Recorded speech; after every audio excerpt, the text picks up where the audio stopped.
I'm looking at the world through rose-colored glasses, and not just to stand aside and watch.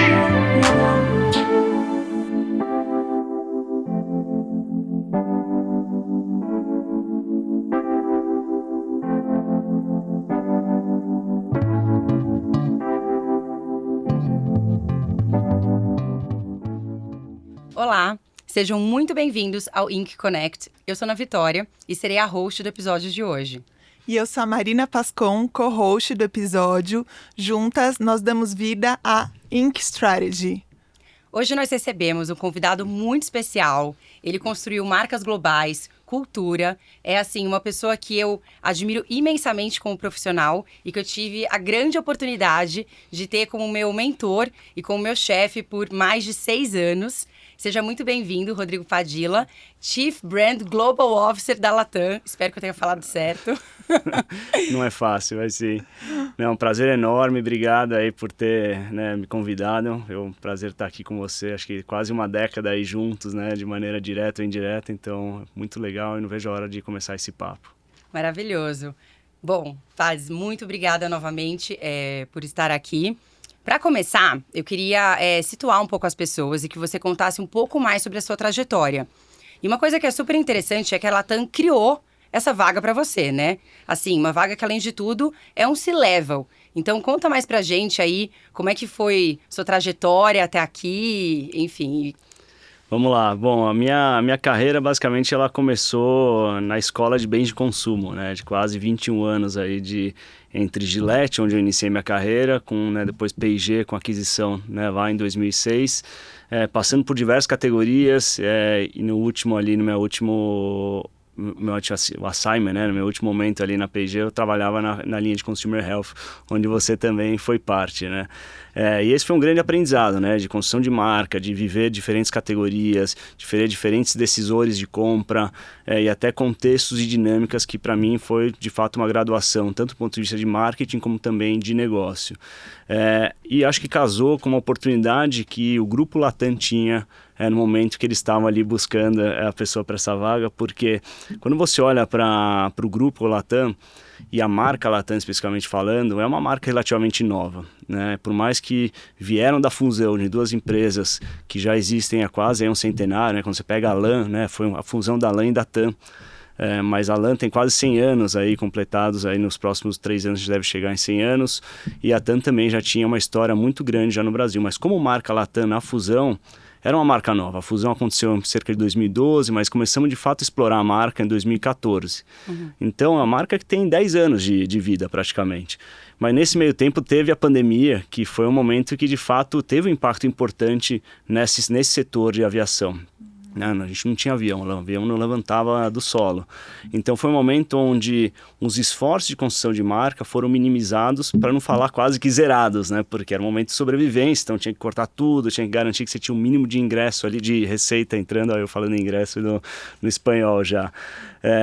Então, quando você olha esse contexto, 10 anos, com o hiato ali da pandemia, a gente tinha uma oportunidade gigante de trabalhar a construção de marca no Grupo Latam. Então foi com essa visão de construção de marca, de fato de tentar sair dessa dinâmica de preço do setor aéreo, que essa vaga foi criada e foi meu desafio. Foi o que de fato me chamou a atenção, porque eu adoro desafios assim, Então eu falo, olha o desafio que a gente tem de crescer essa categoria, de crescer a percepção de marca, a ponto de tentar minimizar aí o preço. Eu sei que o preço é importante, no momento de você escolher uma passagem aérea, mas eu brinco que a minha missão é reduzir a importância do preço e cada vez mais trazer elementos que de fato trabalham uma equação de valor superior na mente aí dos clientes que nos escolhem. E, enfim, todas as marcas que no final acabam tocando o Grupo Latam. Que a gente está falando de Grupo Latam, você tem Latam Airlines, o Latam Pass e também Latam Cargo. E isso aí espalhado pelo mundo, mas principalmente em 5 subsidiárias que a gente tem aqui na América do Sul, que acaba sendo Brasil, Chile, Peru, Colômbia e Equador, que são os principais mercados aqui, mas a gente está presente, no final das contas, praticamente em todo o continente. E hoje a gente é o grupo que mais conecta a América do Sul para o mundo e o mundo para a América do Sul, Então, com essa visão e com essa oportunidade de construção de marca que, de fato, eu cheguei nessa cadeira com esse desafio de fato, tocar o coração além da mente dos clientes ali para a gente construir uma marca no longo prazo. E o que mais te motivou? Qual foi o seu grande motivador de sair do mercado de bens de consumo para ir para uma indústria de aviação, assim, uma coisa absolutamente diferente? Teve algum fio condutor ali, um ingrediente extra? Se eu te falar que eu queria ir para aviação, eu vou estar mentindo, porque eu não tinha ideia. Na verdade, quando você começa a explorar, você acaba indo muito no universo que, de certa maneira, você tem uma certa afinidade e influência até, porque eu vim do bem de consumo, então naturalmente você começa a olhar para outras empresas do setor, você começa até eventualmente a abrir um pouco o leque para ir, beleza, como é que eu vou talvez para um universo de saúde, que pode ser desde, né, consumo, né, massivo voltado para a saúde, como também até mais de produtos de prescrição.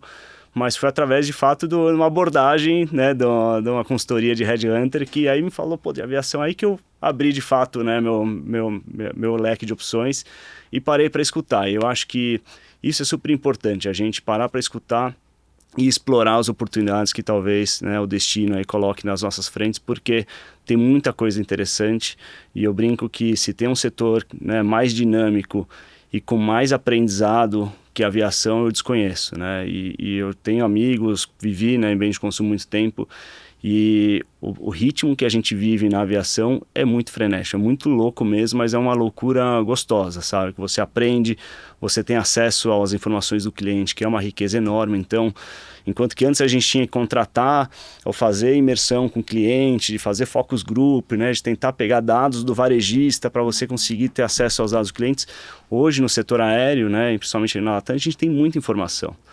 Hoje o Latam Pass é o maior clube, digamos, de fidelização da América Latina. A gente tem 55 milhões de pessoas hoje membros do Latam Pass. Só o ano passado o grupo transportou 87,4 milhões de passageiros. Tudo isso é informação que a gente tem acesso. Claro. E por incrível que pareça, a gente tem um índice de resposta daquelas pesquisas pós-voos muito alto. Então a gente tem muita informação. E as pessoas não só respondem, né, de 0 a 10, tal, elas escrevem muitas vezes. Então você tem desde do quantitativo ao qualitativo, quase que ao vivo ali. E você consegue ter acesso a muita informação. Então aqui depende muito, né, da capacidade que você tem de absorver toda essa informação, mas outro também de conseguir fazer as perguntas certas para que você consiga direcionar e bolar uma estratégia interessante. E uma coisa super interessante que você falou é que, assim, nesse ritmo frenético, você traz também muitos aprendizados, né, que você não teve ao longo da sua carreira em bens de consumo, medicamentos, etc. O que você daria, assim, o que você traria de aprendizados para marqueteiros de outras categorias da Latam? Olha, para mim o mais chocante é o uso da tecnologia. A Latam, ela passou por uma transformação do modelo de negócio super importante durante a pandemia, que eu digo que até eu não estava lá, então é fácil falar hoje em dia, mas que foi a melhor coisa que aconteceu, porque a gente praticamente transformou o modelo de negócio, desde você passar a colocar mais o cliente no centro, como também quando você começa a olhar como é que eu posso cada vez mais satisfazer o cliente no que ele realmente acredita que é importante, sem deixar com que o custo aumente, né? Porque a gente sabe que é uma indústria onde é muito, muito volátil e você tem geralmente margens mais apertadas.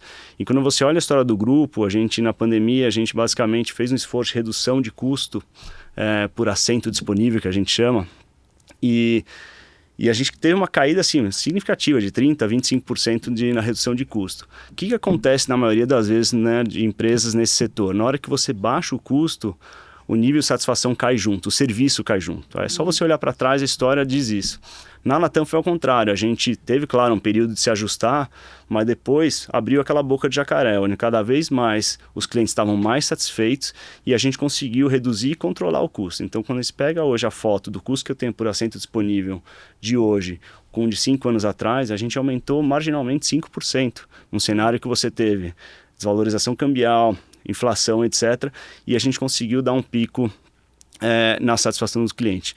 Muito disso vem, claro, de você cada vez mais entender quais são os drivers do cliente, você focar no que realmente importa, investir ali, ao invés de ficar gastando muitas vezes em coisas que não está agregando valor na experiência, mas muito veio pela tecnologia.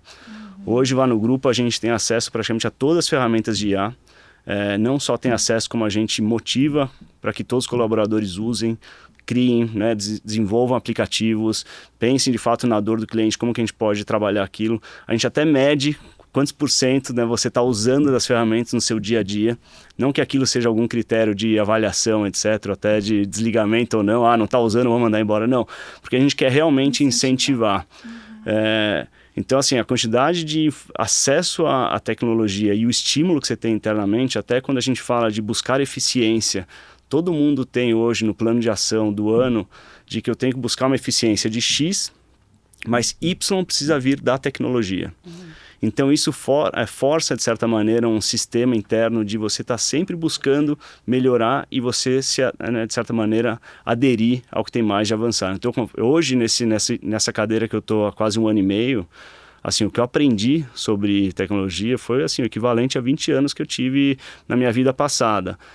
E muito por esse estímulo e essa necessidade que no final acaba virando quase que uma competência já da empresa, né? Quando você fala que inovação é questão de sobrevivência, eu acho que aqui no Grupo Latam a gente está olhando inovação como uma competência do que de fato sobrevivência. Muito legal. Fantástico. E me fala uma coisa, na sua visão, o que separa as marcas que se perpetuam das que brilham em algum momento? É uma pergunta super boa. Não é fácil. Eu acho que tem aquele velho, né, ditado, colocar o cliente ao centro. Eu acho que aquelas que conseguem, de fato, colocar o cliente no centro, mas não só no discurso, de fato, na prática, são aquelas que, de fato, conseguem perpetuar. Porque elas vão estar constantemente, né, entendendo e escutando o cliente. Porque muitas vezes as pessoas falam, mas é porque a empresa, aquele mercado deixou de existir, então a empresa faliu, a marca deixou de falir. Muitas vezes é o cliente que mudou. E aquela marca deixou de ser relevante porque ela deixou de escutar e deixou de fato, atender uma necessidade que aquele cliente tinha naquele momento. E aí, com isso, né, perdeu uma oportunidade e deixou de ser relevante naquele contexto. Então, acho que é o cliente no centro e discurso e prática super alinhados para atender essa necessidade e escutar para justamente poder adaptar e se, né, continuar sendo relevante, independente do contexto que está aquele cliente ou mercado, enfim. Super. Pads, e assim, eu pensando, né, na minha carreira, um dos grandes cases da minha carreira, que eu imagino que da sua também, foi o case de Downy, né, a marca de amaciantes da P&G, e é um case, sobretudo, de posicionamento de marca. Que a gente, né, chegou no Brasil, posicionou Downy como um perfume para roupas, em um ambiente super comoditizado, que era a categoria de amaciantes, e aí, depois disso tudo, né, foi case, crescimento, enfim. Queria saber qual que é a sua opinião sobre posicionamento de marca, o valor de um bom posicionamento de marca e se você tem outros cases da sua carreira para compartilhar com a gente. Vamos lá. Eu acho que o posicionamento da marca é tudo. Ele, de fato, é o que te permite você se diferenciar dos seus concorrentes e, de fato, entregar uma proposta de valor que seja superior ao que as pessoas já estão acostumadas, aos que estão buscando. O case de Downy é um case fantástico, acho que não só por tudo que a gente fez, mas acho que são poucas oportunidades que a gente tem, de fato, de viver a transformação, né? De 6 anos, 7 anos. Porque geralmente a gente 2, 3 anos, acaba mudando e outra pessoa toca. Então, esse foi legal que a gente conseguiu, de fato, desde o início, ver essa transformação. Eu acho que, assim, o posicionamento, ele parte, de fato, de entender qual que é hoje a necessidade básica do cliente. Então, o protótipo da categoria, então, pegando aí o caso de amaciante, o protótipo da categoria é a maciez. Então, essa é a necessidade básica. Eu não posso deixar de entregar isso. Então, eu tenho que, de fato, entregar a expectativa. Onde eu posso, de fato, superar essa expectativa e entregar um diferencial? E naquele momento, né, quando a gente olha para a Downy, ninguém falava do perfume, se falava muito da maciez, sempre aquela, né, a garrafinha caindo na toalha, aquela coisa. E o perfume era algo que era super relevante para os brasileiros, né? Era de fato quase que um retrato da identidade, um formato de expressão, e as pessoas hoje, né, a linha de beleza em geral no Brasil é um mercado super explorado. Então o perfume trazia um diferencial importante que no final fechava a equação de valor para aqueles clientes que a gente estava querendo conquistar. O posicionamento de marca ele tem que nascer daí, então ele tem que, de fato, você precisa, ao mesmo tempo, entregar o protótipo da categoria, que é a necessidade básica, que é o que, de fato, te categoriza, para você não parecer um alien, né? Você está ali um alienígena. Se eu chegar hoje no mundo de aviação e não colocar um destino, um avião voando, alguma coisa, e só focar, talvez, na experiência do lounge, que marca sou eu, né? Então, o que eu faço? Então, eu preciso categorizar a marca Posicionamento parte, de fato, de categorizar, que é se apoiando nos protótipos da categoria, que é o destino, é você mostrar o avião, a experiência a bordo, etc. A partir daí, quais são os meus diferenciais? E aí que vem o posicionamento, e aí que vem, de fato, você criar uma obsessão pela equação de valor que eu falo das pessoas. É muito da escolinha que a gente veio, mas e eu posso até contar um pouco o caso da Latam que a gente está vivendo, que eu acho que é um caso super legal. Porque quando eu cheguei, eu fiquei assim, espantado com o nível de serviço que tinha na Latam. Eu não voava muito Latam, porque eu fazia muito rota, enfim, São Paulo, Panamá, etc. Então eu acabava voando alguns dos concorrentes. Então não tinha tanta visibilidade do nível de serviço que a gente tinha, da qualidade do lounge, de você eventualmente, você ser um cliente Black Signature, você tem um lounge que vem te buscar para quando você tem embarque e desembarque remoto, né? Quando ao invés de você pegar a experiência do ônibus, você tem um lounge que vem te buscar. A qualidade do atendimento que você tem, né? Voo com o WhatsApp, a gente aderiu muito à mensageria com o WhatsApp, onde você já consegue ter uma série de interações, informação sobre o seu voo. Agora você já consegue, inclusive, já selecionar o seu menu ali quando você está viajando de Premium Business. Então a gente tinha muita coisa legal, mas que de fato a gente não trazia para a superfície para de fato comunicar de maneira como um diferencial de marca. A gente estava ainda muito focado na necessidade básica, que é de te levar até A a B, com segurança, né, e obviamente a tempo, né, on time, que a gente chama, porque são as necessidades básicas. Quero chegar no meu destino, quero chegar a tempo e quero chegar com segurança, de preferência com a minha mala lá também, tá? Então, o momento que a gente começou a entender que esse era um diferencial e era onde estava de fato grande parte do nosso investimento nos últimos anos tem sido na experiência, que é o que eu falei, a gente está focando cada vez mais onde de fato o cliente se interessa, que faz sentido. A gente só tinha o desafio de, ok, como é que agora eu começo a comunicar o que eu sou bom? As pessoas precisam saber, né, me conhecer pelo que eu sou bom e não pelo onde, né, o que eu sou mediano, que eu entrego em linha com as outras. Não que a gente tem mais destinos que os outros também, mas o desafio era esse, era um posicionamento. Mas aqui, parte de você ter um insight, ou de tentar buscar esse insight que de fato seja algo que mobilize algum tipo de conexão emocional com o cliente. Então o posicionamento ele precisa vir de fato com um viés emocional também, porque acho que até conecta talvez com algo que a gente possa falar um pouco mais, que é o Love Brand, que é um pouco da minha missão aqui. Mas quando você pensa na equação de valor, você tem o benefício funcional, você vai ter o benefício emocional, que ele é importante, e você também tem uma questão de projeção social, que para nós aqui latinos é um elemento importante na composição da equação de preço. Tudo isso sobre o preço. Então, no posicionamento, a gente tinha um desafio muito grande de como é que eu me diferencio dos nossos concorrentes. E é muito engraçado que quando você pega algumas marcas icônicas e você pergunta para as pessoas, fecha o olho e me fala, sei lá, 3 coisas que vêm dessa marca. Então você fala, Coca-Cola. Fecha o olho e fala 3 coisas. Aí a pessoa fecha o olho e vai falar, não, a cor vermelha, felicidade, né? E, sei lá, um urso polar. Se você está na época de Natal, vai vir um urso polar. Quando eu cheguei na Latam, a gente fazia essas perguntas e não era consistente, né? As pessoas fechavam o olho e um me falava uma coisa, outro me falava outra, etc. Então faltava de fato buscar, ok, qual que é essa consistência, qual que é essa identidade de marca que a gente quer construir, que foi um pouco do que a gente fez com o Downing naquele momento. Então aqui a gente começou a entender, ok, qual que é meu grande diferencial? É a experiência, né? Essa experiência que eu entrego, um produto superior. Então, hoje a gente tem lá mais de 360 aeronaves, a gente vai chegar a quase 400 agora no final desse ano. A gente conecta mais de 160 destinos, 30 países, etc. Mas qual que é de fato o residual de marca que eu quero deixar?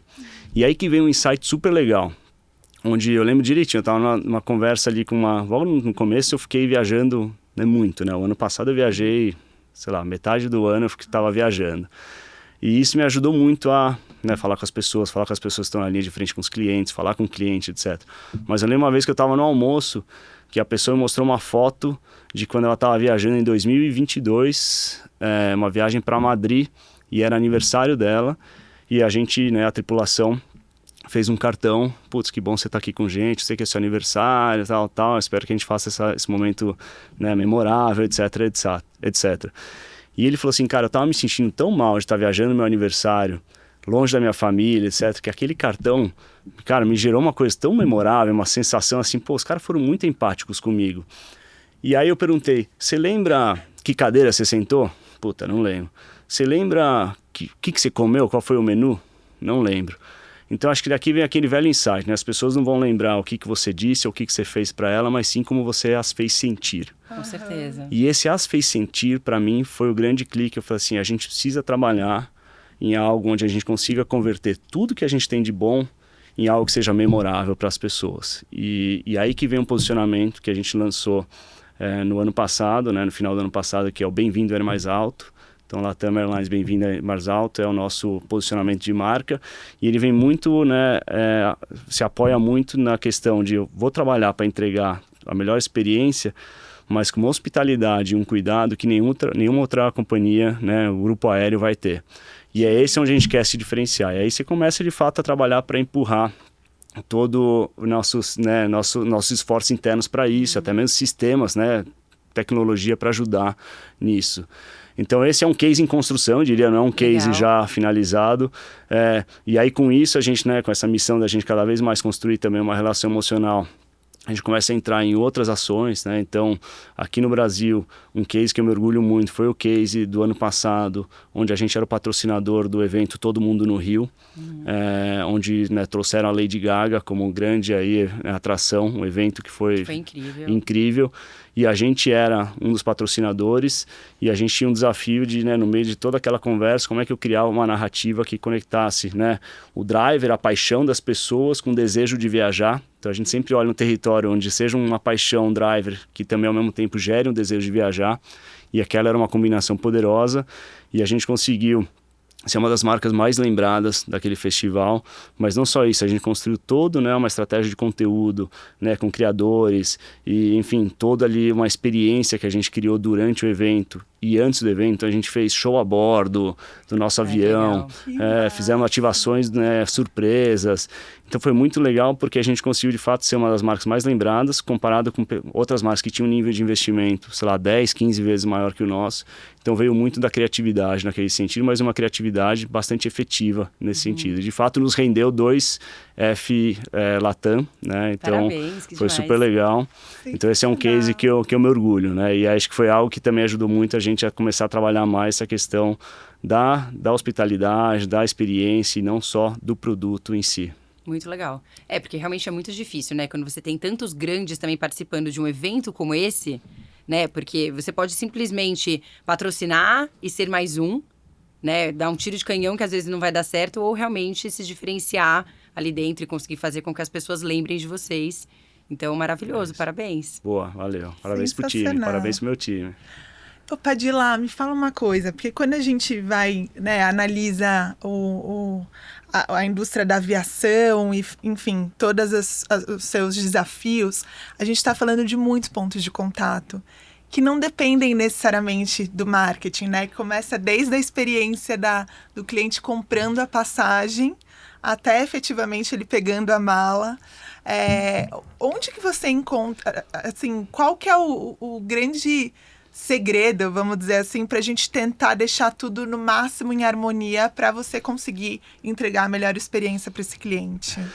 E alinhado com esse posicionamento, né? Exato. Esse é o maior desafio. Esse é um super desafio e assim, a companhia, né, o setor aéreo é um setor extremamente difícil, né? Porque você está muito suscetível a fatores externos, fatores que você não controla. Hoje, para você ter uma ideia, depois da energia nuclear, o setor aéreo é o mercado mais regulado. Depois da energia, então, assim, tem muita regulação. Então, tem muita também trava no bom sentido, porque, obviamente, tem muita coisa que envolve segurança, em primeiro lugar. Isso é um processo que, assim, tem que funcionar quase como um relógio suíço ali. É cada pecinha. Aí, qualquer gotinha que caiu ali errado naquela... você tem que ativar algum tipo de contingência. Então, tem fatores externos que a gente não controla.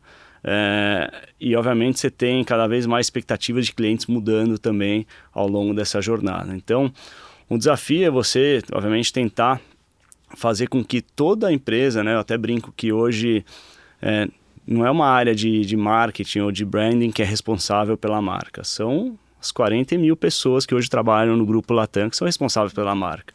Então acho que o primeiro passo é a gente conseguir trabalhar quase que um processo de evangelização interna, de fato de entender qual que é essa nossa identidade de marca, qual que é esse residual que eu quero deixar de memória no cliente, para que de fato todos, de alguma maneira, do seu jeito, conseguem entregar aquilo de maneira genuína, com empatia, etc. E claro, como é que internamente a gente se organiza para isso. E aí a gente tem vários esforços internos que a gente trabalha, mas acho que tem dois que é o que eu quero destacar. Um é um que a gente chama, que quase são guias culturais da Latam, que tem desde coisas, elementos mais atitudinais, né, de a gente, né, jogar para vencer, enfim, de colocar o cliente no centro, etc. Mas tem um que é muito importante que a gente chama de JETS, que é JETS, que é justos, empáticos, transparentes e simples. E isso é algo, cara, que a gente tem, assim, tá assim, todos os escritórios estampados, a gente vive muito disso. Porque eu quero ser justo, né? Então, o que a pessoa contratou, eu tenho que entregar. A gente fala que a gente tem um 100% por 100, ou seja, eu tenho que entregar para 100% dos clientes, 100% das vezes, 100% do que eles pediram, né? Então esse é o nosso lance. Se a gente não conseguir, a gente tem que, de fato, de alguma maneira, ressarci-los, de alguma maneira que seja bom para eles, né?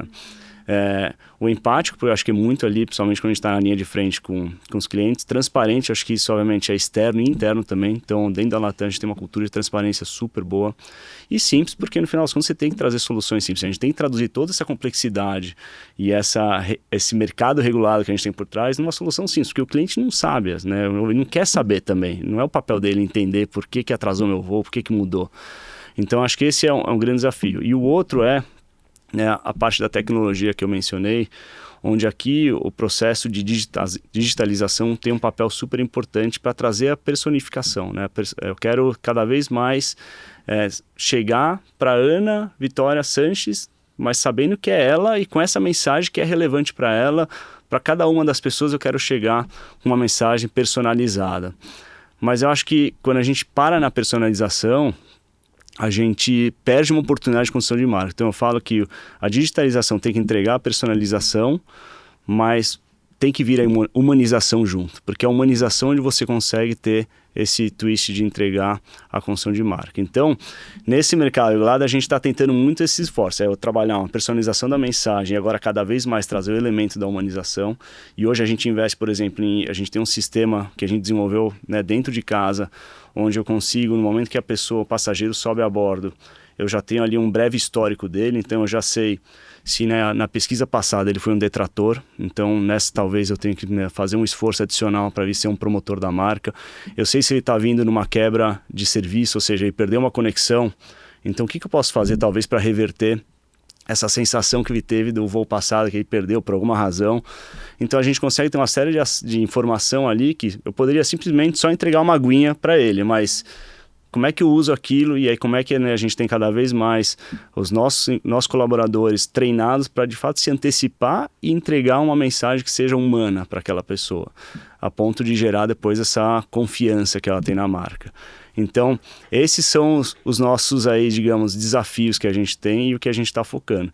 E quando a gente fala de mercado regulado, fatores externos, o que a gente fala internamente é que a gente não controla se vai chover, né? Mas se chover, eu controlo como que eu vou comunicar para a pessoa, como que eu vou trazer essa mensagem, como é que eu vou falar, que ações eu vou trazer para ela depois de contingência. Então, o foco tem que estar aí. E aqui é um aprendizado, é um aprendizado quase que de tentativa, né, de erro e acertos. E assim, até roubando um pouco a frase, né, do grande marqueteiro João Branco, ele fala que tudo bem, a gente erra algumas vezes, é natural. Mas quando a gente acerta, o cliente percebe, né? O cliente percebe quando a gente acerta. Então, aqui o nosso esforço tem que estar em acertar mais e errar menos, né? E aí onde está o nosso esforço? Juntar toda essa tecnologia, elementos culturais para a gente conseguir entregar algo e até se antecipar para construir essa relação de confiança. Padilla, você falou um pouco sobre Love Brand, e esse é um conceito super interessante. Uhum. E eu queria que você discorresse um pouquinho mais sobre, porque eu entendo que parte do seu desafio com a Latam é fazer com que a Latam seja uma Love Brand, certo? Quais são, assim, os passos a se considerar? O que uma marca precisa para se tornar uma Love Brand? Eu não sei se tem uma receita, eu acho que tem talvez uma visão e uma intenção, né? E acho que o primeiro desafio quando você vai para o setor aéreo é tentar... A primeira pergunta que me fizeram é como que a gente vai medir Love Brand. É num setor que a gente mede tudo, né? E é surreal lá. A gente tem, né, métricas para tudo, acrônimos, enfim. É como você vai medir Love Brand. E é difícil, hoje não tem. O que a gente tem que trabalhar é, de fato, elementos que nos tragam aí um proxy. Então, a gente mede muito a preferência da marca. Então, qual que é a sua primeira escolha? Né? Então, quando a gente pensa no mercado, por exemplo, de smartphones, né? Você olha lá, putz, você pega quanto que tem de participação de mercado um iPhone da Apple? Tem 20%. 80% Android. Mas daí quando você pergunta qual que seria a sua primeira escolha, 80% fala Apple iPhone e 20% Android.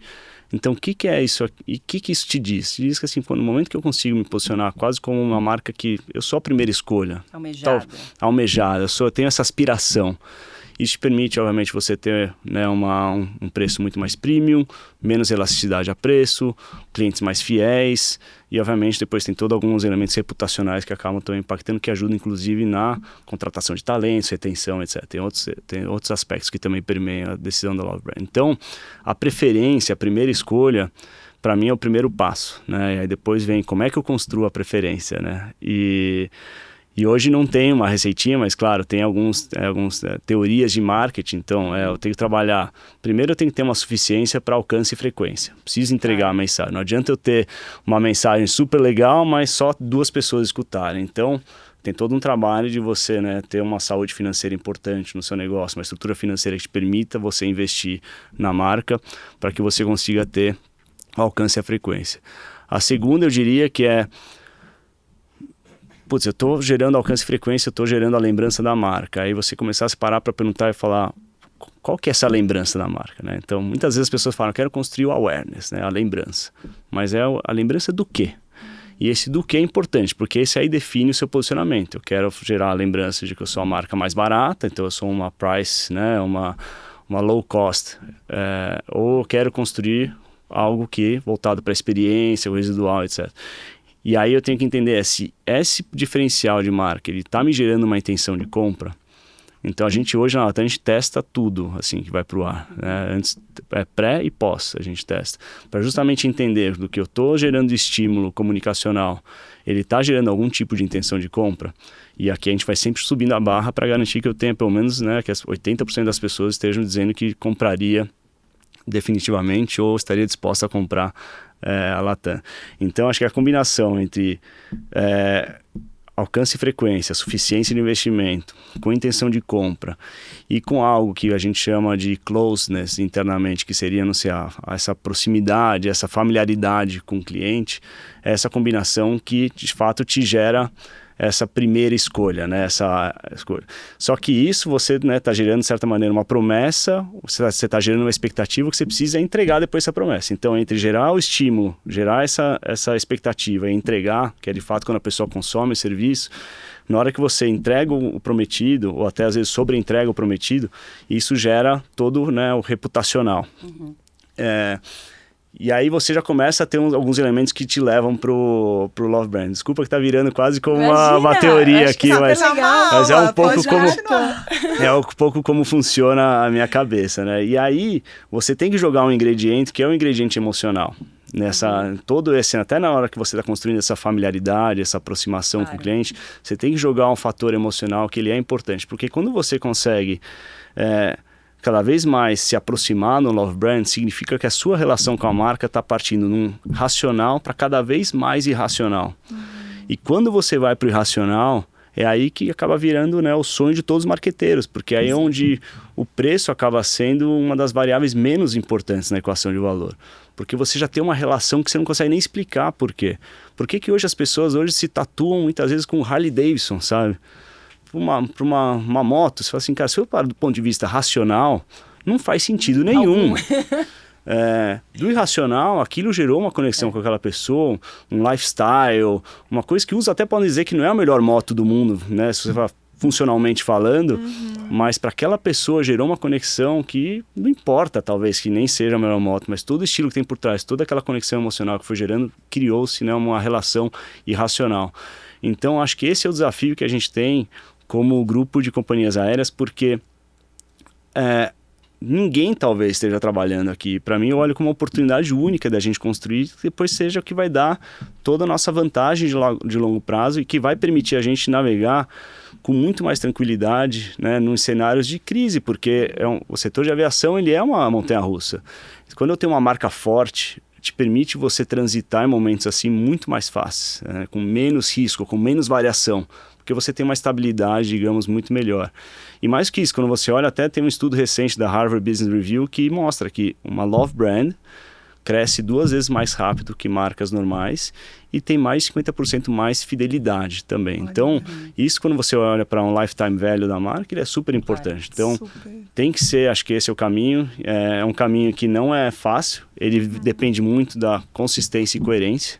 Sim. Que esse é um desafio hoje de todas as companhias aéreas, porque são vários pontos de contato que a gente tem com o cliente. Exato. Né? Vários pontos de contato. E eu não posso, num ponto de contato, transparecer uma marca, em outro transparecer outra marca. Eu tenho, de alguma maneira, fazer com que essa, muitas vezes, experiência fragmentada construam baixo, né, ou sobre o mesmo, a mesma identidade da marca, mas até com elementos, né, visuais, né, elementos verbais e não verbais que, de certa maneira, também construam para lá. Então, não posso, em cada momento, ser uma marca, né, ter uma crise de identidade. Então, é um trabalho super legal. Sim. Pads, eu vou deixar a Marina já passar para os nossos inks, mas antes eu tenho mais uma pergunta para você. Porque assim, além desse marqueteiro afiado que está todo mundo escutando aqui, você realmente é conhecido e reconhecido por todos que trabalharam com você como um grande líder humano, que realmente desenvolve as suas pessoas, que ensina, como vocês podem ver aqui. E eu queria que você falasse um pouco mais sobre o segredo do sucesso para ser um líder como você é.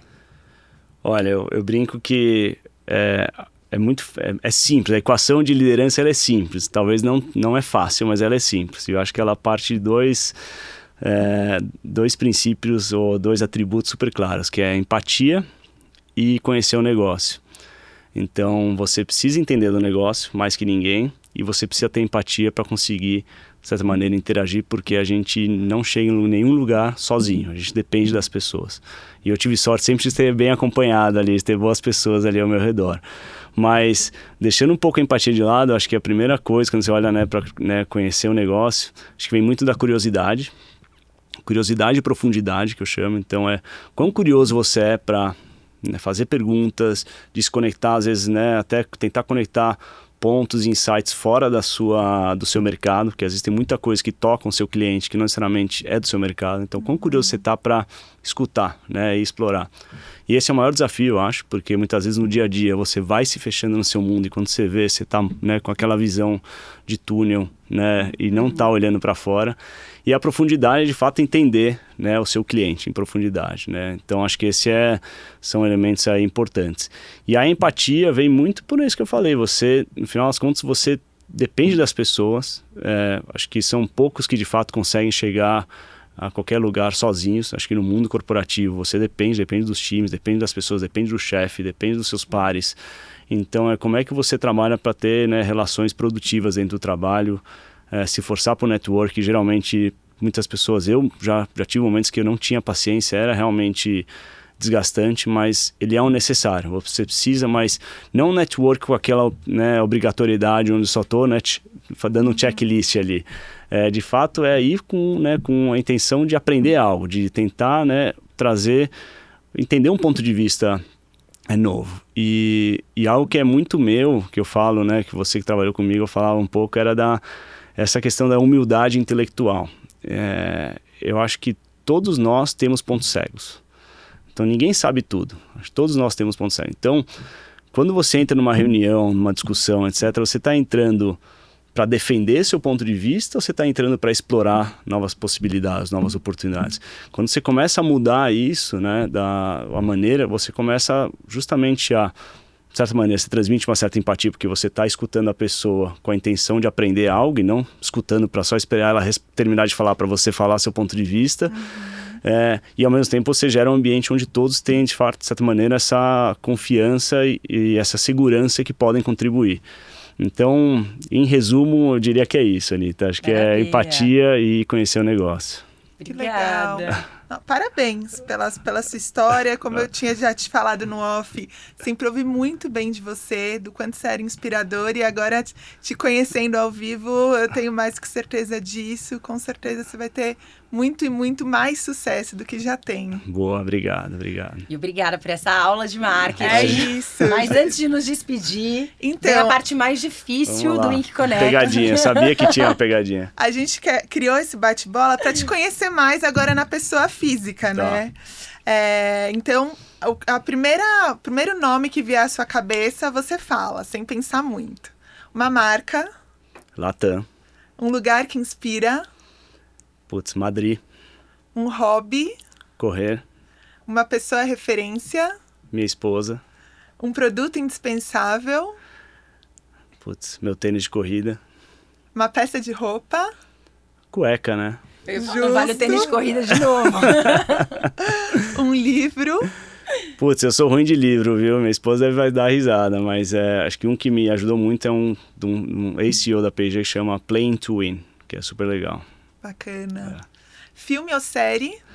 Putz, eu sou da comédia, então a gente tava falando de Jim Carrey recente, é Ace Ventura, pra mim, baita filme, e série The Office. Legal. E para finalizar, um projeto sonho de trabalhar. Tem algum?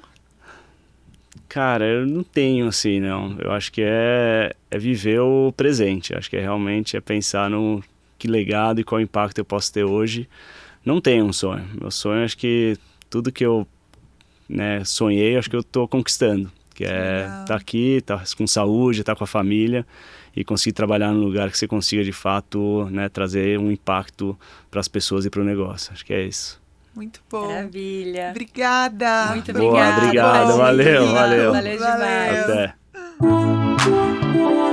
I'm looking at the world through rose-colored glasses, and not just to stand aside and watch,